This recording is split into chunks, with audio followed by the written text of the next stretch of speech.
Hi, my name is Nick Pfeiffer, and I just completed the Appalachian Trail. My trail name was Nope on the AT. I'm back home, and I'm going to do a post-hike breakdown of what I packed and what I had to replace, or what worked, what didn't work along the AT. So first up, what I have is the trekking poles I finished with. I actually started with a cheap brand, a cheap version of Cascades that failed pretty early on for me. And I got another cheap replacement that made it all the way to the whites before I decided to get a pair of Leckies. And these made it through to the end. And they were pretty much brand new. I did bend the middle shaft of one. And another guy had the same Leckies that he got from a hiker box. And he's like, I'm just going to get rid of them after the trail. So I took the middle shaft from his Leckies that he got from a hiker box that were all busted up and broken, but the shaft was still good. So I replaced it on my new Leckies, and they work good as new. I carried a camp chair from Springer to Katahdin. It was good at times when I would use it, but for the most part, it was just a weight in my bag.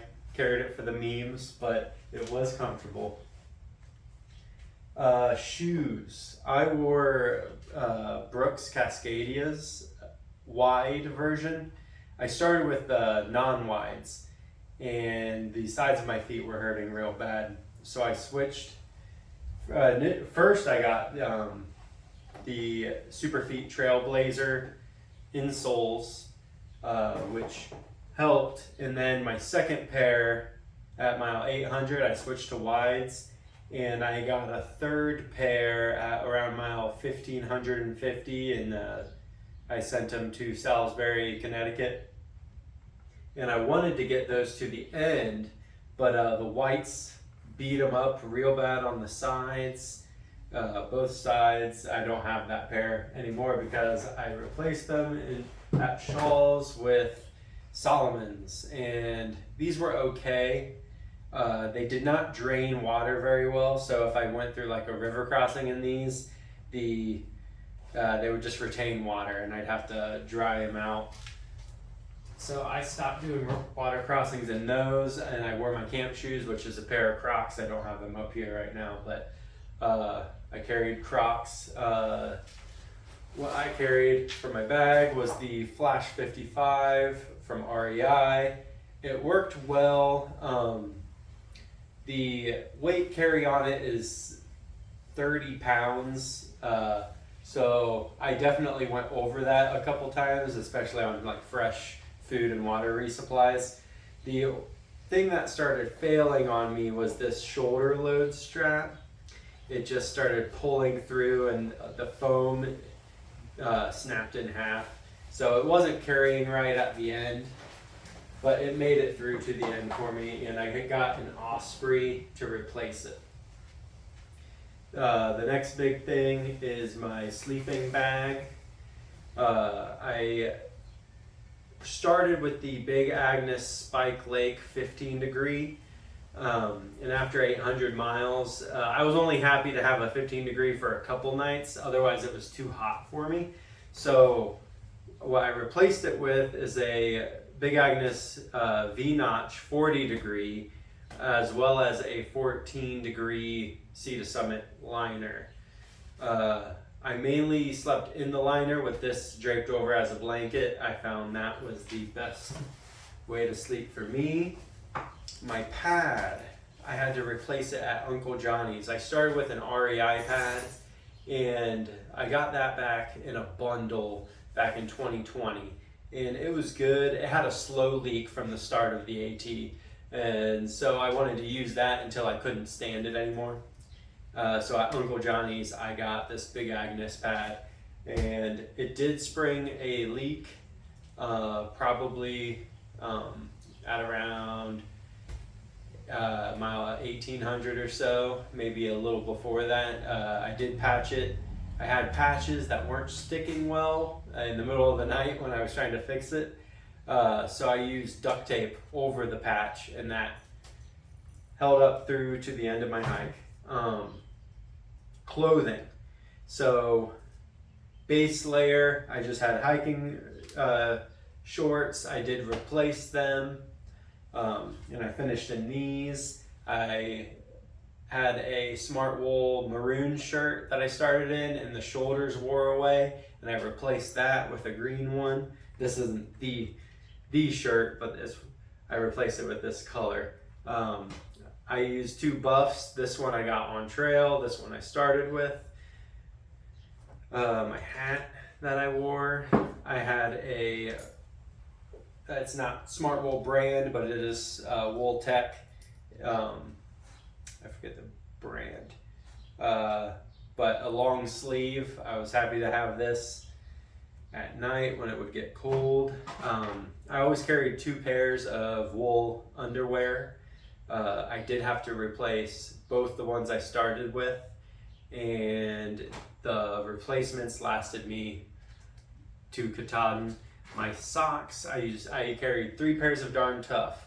This is the only original pair, which this was my dry pair that I kept in my bag all the time. I did have a spare shorts in my bag at all times too that I could switch out to in case I was completely soaked, or I would wear them in towns when I would wash everything.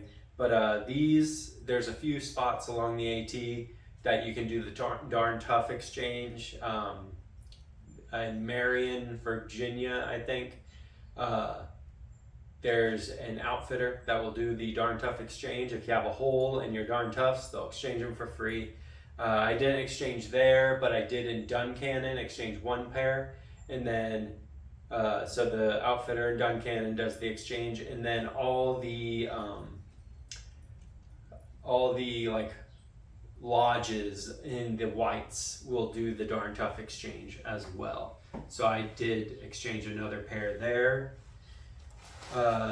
Poncho, I got this at Neil's Gap. I originally had a rain jacket, which I was carrying, and I ultimately left in a hiker box because I was just carrying it. I thought I might need it if it got cold or something, but I ended up just using my poncho when it rained, and it doesn't really prevent you from getting wet, but it did keep my pack dry. And I did line my pack with a black trash bag, like a lawn bag that would put my sleep system in. I also have a puffy.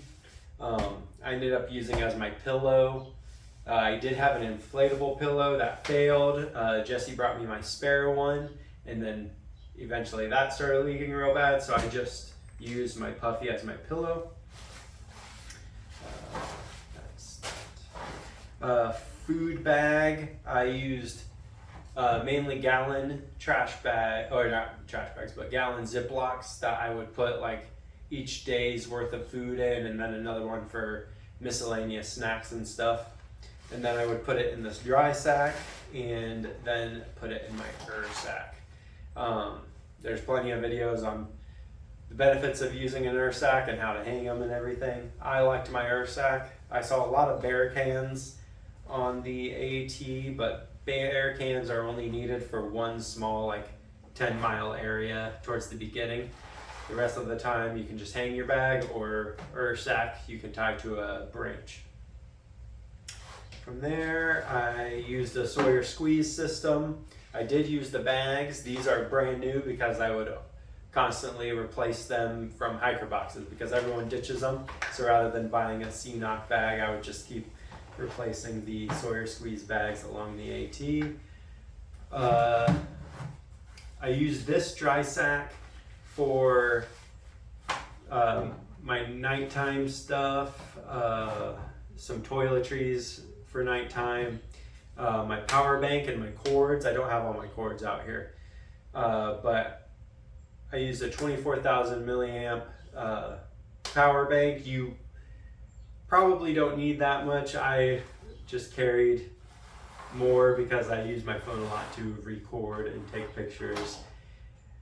and such like that. I also have a pair of gloves that I didn't really use, but I carried. They were more of an emergency system or an emergency thing to carry, but I only used these a couple times. I did have a thicker pair of gloves that I ended up setting back home, and I got these light gloves that were just easier to carry and easier to put on when it was wet. So I did have to use them in wet rain a few times. My cook system, so I have this 750 milliliter, I think it is, a Tokes titanium pot, as well as a spoon, and an Amazon just super cheap camp stove. Got it, it's like $8, probably a little bit more now. Back when I got it, it was like $8. It has a self lighter, and it was just super convenient. It lasted me since 2020. All my backpacks and the entire AT still works. I do have a backup lighter just in case I couldn't get it lit.